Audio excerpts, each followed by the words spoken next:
Welcome to the EO podcast for Morocco. In this episode, I have the honor to speak with Cyndie, who is joining us not from Morocco, surprise, surprise, but from Switzerland because she's traveling. Welcome, Cyndie. Thank you. Hello, Simon. Great to have you.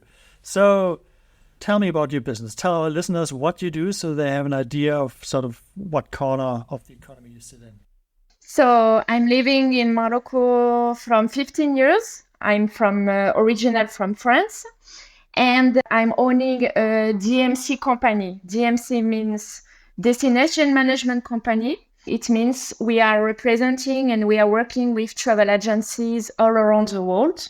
We are specialized in luxury.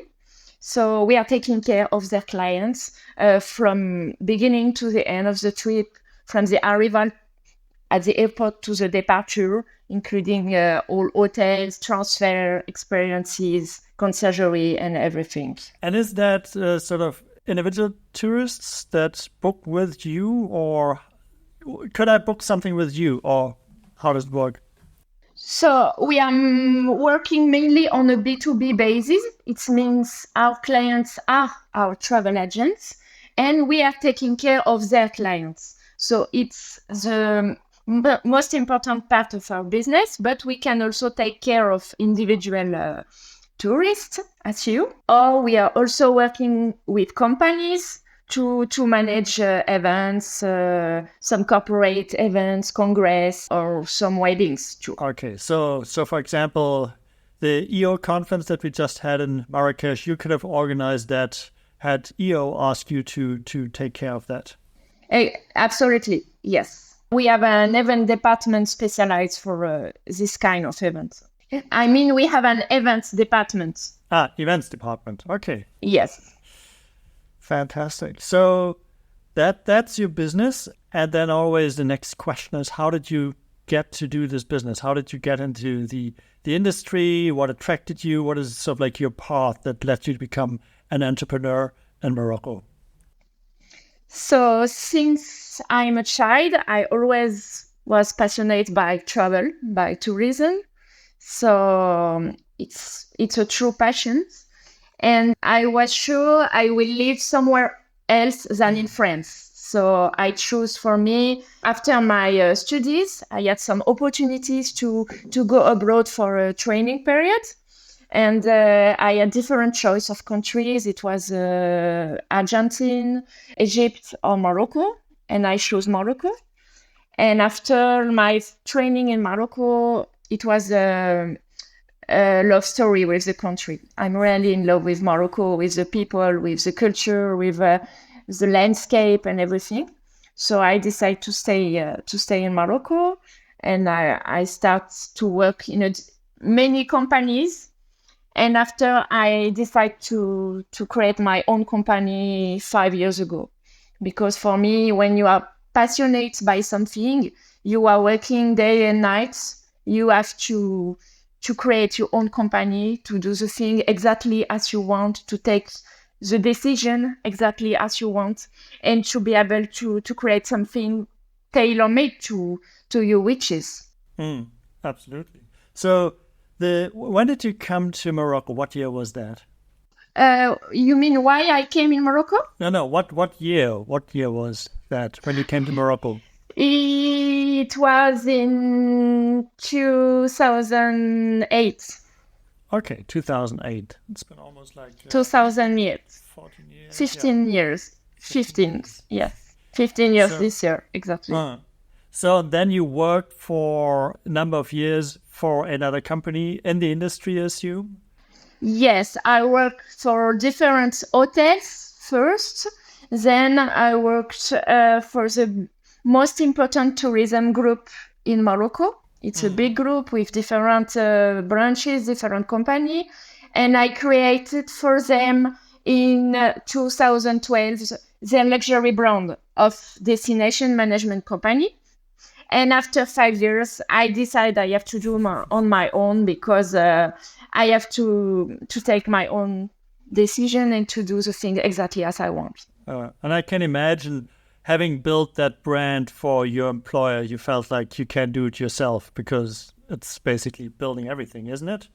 Yes, but when I did it for the other company, I was 25 years old. So it was also a chance for me to have this opportunity. I learned a lot. And I think after many years of experiences, it was time to create my own company. Yes. Absolutely. So how old were you when you started your company? How old were you? At 30 years. Okay. Was Yes. perfect age. You've accumulated some Yes. experiences, and then you can build on that when you still have the full energy, but you have at age 30, I think. Exactly. Cool. So one thing that I think is always, or for some people, and tell me what you experience, but this shift from being an employee in one company and the next day it's your company, you suddenly have different responsibilities. You have the full responsibility. How did you deal with this shift from being an employee to then being your own boss and suddenly not having anyone above you that took ultimate responsibility? Yes, it's a lot of responsibility. But the most difficult was, I will say, all the financial parts. I mean, all the accounts. It's a lot of work to do, and the management of the team. It's also another thing. It's like, for me, it's like to manage a family now. Yeah. It's us. I have a lot of kids to to manage, and I am on this mind. Yeah, I mean, there are a lot of things. You mentioned a lot of team members, family style relationships, but I guess you also had to, if you haven't done that before, had to learn how to hire people, what to look for in people to fill certain roles. Was that something you learned on the job, or did you have some experiences when you started your company? Yes, I had some experiences because I was managing a team in my previous company. But when it's your employees, it's different. It's more responsibility.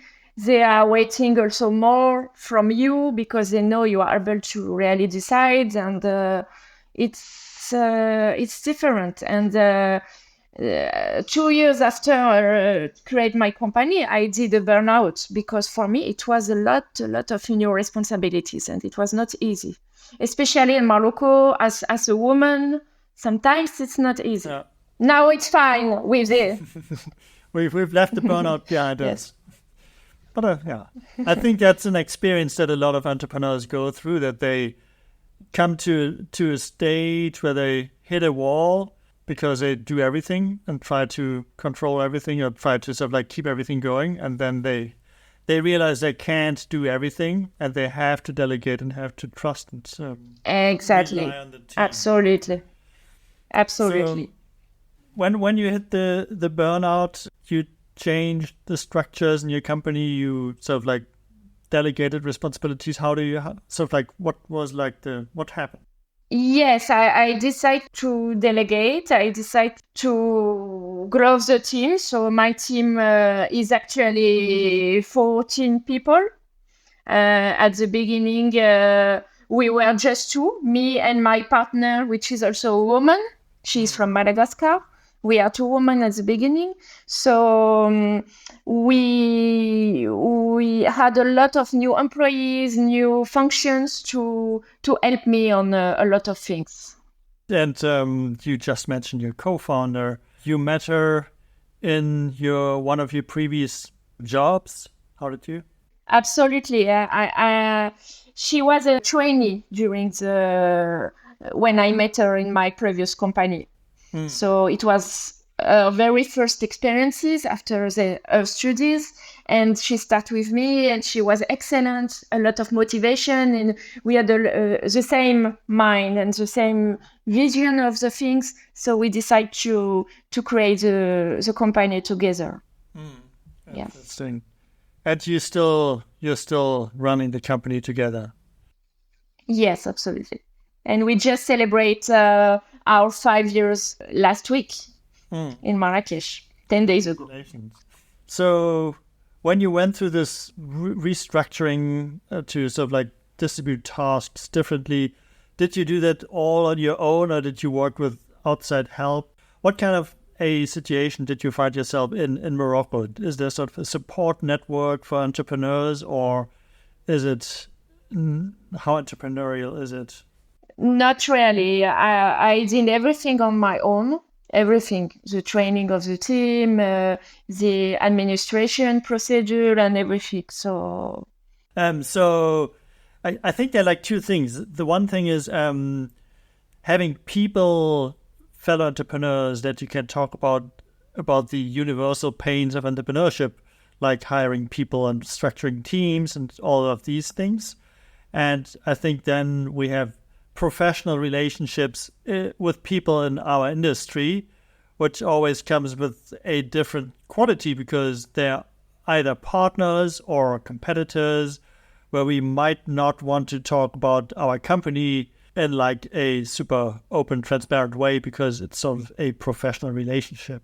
I don't think there's a proper question here, but just an observation that sometimes. Yes, but I understand what you mean, and for me it was very important to be with my partner because to have this kind of discussion together, and it was the reason why when you have two, you can exchange and you can go in a different ways than alone. And I had a lot of, I will say, advice and conversation with my clients because my clients are also same structure. It's small agency, small travel designer all around the world. And I had a lot of support and advice from them at the beginning. And it was very, very precious, more than in Morocco directly. Okay, so that is cool. So here you are. You've started a company with your friend, your best friend, or a good friend, and you run it. Yes, a good friend with the same vision of our job, the same vision of Morocco. It was for us a love story with a country, with a culture and its people. And we have the same way to see the excellence of the work and the details. So, yes. That's important. I think an important thing is to be aligned on some of the values that you share and the vision that you share so that you really go in the same direction and that the values ensure that how you go in that direction is the same style and the same understanding how you want to do things. So where are you today? How many team members do you have? What is sort of the structure of the company? So we have 14 people in our team. It's mainly travel designers. It means people doing and preparing tailor-made trips for clients from all around the world. So everything is tailor-made depending on the profile, of the interest of the client, if they like architecture, culture, golf, fine dining, or other things. And we have 3 people for the back office. I mean, the account side, the operations. We have a guest relation to take care of the clients. And now we are creating a new, as I told you, department for events, dedicated to events. And it's a very international teams because we have 7 nationalities in our teams. And it's mainly women because it's 11 women and 3 men. Okay. Well, was it a choice or it just happened like that way? No, it just happens. It just happens like that. Yes. Okay. We are still open to have new men in our team. Okay, men can still apply. Whoever hears this podcast, you can still apply. Exactly. Cool. And the events business that you're now starting, that is a subsidiary. It's a new section of the same company. Yes, it's the same. It's just a new brand because until now we already manage a lot of events for professional or for private clients. But now, as it's become more and more requests, we decide to create a dedicated team and a dedicated brand with a specific sales actions, marketing team, etc. Interesting. Okay. And so speaking about growth and the change of the company, how did you deal with the challenges that came with COVID? I guess that was a challenging time for you. Yes, it was terrible for us because, as you know, tourism was very impacted. And in Morocco, we didn't have any help from the government. So we had to pay the team, to pay the taxes and everything. And we managed that as a family, as I told you before, because for us, it was impossible to have a part of the team living. So we really tried to survive together. It was terrible, but we have some opening of the country and after closing and reopening. So fortunately, during the opening periods, our clients came back quickly because we have a lot of clients from Europe. And in Europe, it's very easy to access to Morocco. It's 2 or 3 hours flight. So at each opening, we had some clients during 1, 2, 3 months. And it's allowed us to survive during the closing months. So you used the little gaps that you had in between to quickly gain some cash to sort of stay through the next. Yes. Exactly, but it was very stressful because you can't never know how many time you will survive. So finally we survived, and after COVID, it's an incredible growth. We never had as much as clients as now. It's a lot of clients, a lot of new clients, a lot of travelers. Now people want to travel more than ever because they had difficult times, so they want to enjoy life and to discover new countries, and it's a very good time for us actually. And I could imagine that the team, having seen your commitment to keep them all on board, that has helped the team spirit to become even more aligned because they've seen your commitment to the team, and now they want to pay back with your commitment that you showed during the hard times.